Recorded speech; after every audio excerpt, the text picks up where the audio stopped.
Hello guys, আসসালামু আলাইকুম। আজকে কিন্তু আমি চিংড়ি ভুনা করব।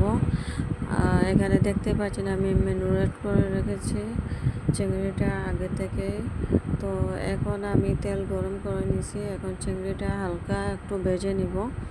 তো হালকা ভেজে নিব, তার জন্য আমি একসাথে কিন্তু এইগুলো চিংড়ি মাছ দিয়ে সুন্দর করে হালকা ভেজে নিতেছি। তো চিংড়ি মাছ খেতে আমার খুবই পছন্দ। তো আজকে বাজার থেকে চিংড়ি মাছ নিয়ে আসলাম। তো এখন সুন্দর করে ভালোভাবে ভুনা করব, ঝাল ঝাল করে। তো আমি চিংড়ি মাছগুলো ভেজে নিয়েছি। দেখতেই পাচ্ছেন কত সুন্দর করে হালকা বাদামি কালার হয়েছে। তো এখন আমি এক এক করে তুলে নিব। তো এখন একটু রসুন দিলাম, রসুন দিয়ে খুব সুন্দর করে একটু পেঁয়াজ দিব। পেঁয়াজের জাজটা আগে একটু করে নিব।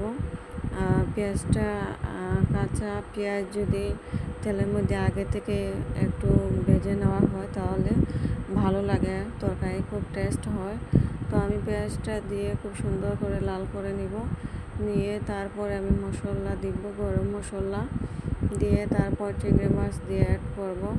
তো ভিডিওটা কেমন হলো অবশ্যই সবাই কমেন্ট করে জানাবেন। আমার রান্না কেমন হয়েছে কমেন্ট করে জানাবেন। আর রান্না করতে আমি খুবই পছন্দ করি, তাই প্রতিদিন আমি কিন্তু ফ্যামিলির জন্য আমি নিজেই রান্না করি।